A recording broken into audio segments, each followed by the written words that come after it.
நல்லொழுக்கங்களை கற்றுத்தாருங்கள்.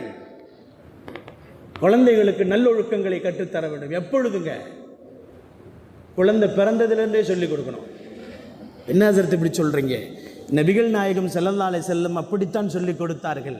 தவந்து வரக்கூடிய குழந்தை ஹுசைன் ரலியல்லாஹ் மஸ்ஜிது நபவியிலே ஜகாத்துடைய பொருட்கள் பேரித்தம்பழங்கள் கொட்டி கிடந்ததை எடுத்து தன் வாயிலே எடுத்து ஹசன் ரலியல்லாஹ் வாயுக்குள்ளே போடுகின்ற நேரத்திலே பெருமானார் ஸல்லல்லாஹு அலைஹி வஸல்லம் அவர்கள் அந்த பழத்தை பெருமானார் கையிலே வாங்கி கொண்டு தவந்து வர குழந்தை இடத்திலே சொன்னார்கள், நபிமார்களின் குடும்பத்திற்கு இந்த ஜகாத்துடைய பொருள் ஹராம் என்பது உனக்கு தெரியாதா என்று கேட்டார்கள். தவந்து வரக்கூடிய குழந்தை இடத்துல நமக்கு என்ன சொன்ன? குழந்தைக்கு என்னங்க தெரியும்? இன்னைக்கு குழந்தைகளுக்கு எல்லாமே தெரியுது, நமக்கு தெரியல. பிறக்கும் போதே செல்போனோட பிறக்குது இன்னைக்கு. ஏன்னா இன்னைக்கு பிள்ளையை பிறக்கிற தாய்மார்கள் பூராவுமே செல்போனை தான் பார்த்துட்டு இருக்கிறாங்க. குர்ஆனை யாருமே பார்க்கறது இல்லை.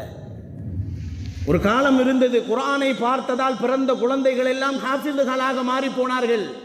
கௌசுல் ஆலம் முஹீதீன் அப்துல் காதர் ஜீலானி அவர்களின் தாயார் அவர்கள் கர்ப்பமாக இருக்கின்ற நேரத்திலே குர்ஆனை ஓதிக்கொண்டே மனனம் செய்தவர்களாக மாறி போனார்கள். 15 வயதிலேயே கௌசுல் ஆலம் முஹீதீன் அப்துல் காதர் அவர்கள் முற்றிலுமான ஹாஃபிதுகாக மாறி போனார்கள் என்பதை வரலாறுகள் நமக்கு சொல்லும். அவர்கள் மட்டுமல்ல, நம் பிள்ளைகள் கூட நம் வயிற்றிலே இருக்கின்ற நேரத்திலே குர்ஆனை ஓதிக்கொண்டே இருந்தோம் என்று சொன்னால் நம் பிள்ளைகளும் ஹாஃபிதுகளாக மாறி போவார்கள். நாம் செல்போனை பார்த்து கொண்டே இருந்தால் பிறந்தவுடனே பிள்ளைகள் செல்போனில் தான் விளையாடும். இன்னைக்கு செல்போனை கொடுத்தால் தான் சாப்பிடுகிறான் குழந்தை. கேம்ஸை போட்டு கொடுத்தா தான் அவன் சாப்பிட்றான். சண்டை போடுகிறான் செல்போனின் மூலமாக. உட்கார்ந்து கொண்டு இங்கிருந்து அடிக்கிறான், அங்கிருந்து அடிக்கிறான், வா ஒடியா, என்ன செய்யறான்றே தெரியல.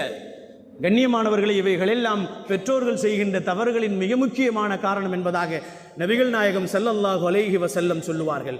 மிகச்சிறந்த ஒழுக்கங்களை பிள்ளைகளுக்கு கற்றுத்தர வேண்டும். குழந்தைகளை தடுமாற்றத்திலே கொண்டு போய் விட்டுவிடக்கூடாது. இமாம் மாலிக் ரஹ்மத்துல்லாஹி அவர்களின் வரலாறுகள் நமக்கு சொல்லப்படும். அவர்கள் மக்கா மதீனாவிலே உஸ்தாதாக இருந்தார்கள். மாலிக் ரஹ்மத்துல்லாஹி அவருடைய தாயார் சொல்லுவார்கள், சிறு பிள்ளையாக இருக்கின்ற நேரத்தில் என் தாயார் எனக்கு குளிப்பாட்டுவார்கள், குளிக்க வைப்பார்கள், தலைக்கு தலப்பாவை கட்டி விடுவார்கள். இன்னைக்கு தலப்பா கட்டுறதுக்கு 50 வயசு மேலே ஆயிடுச்சு எனக்கு.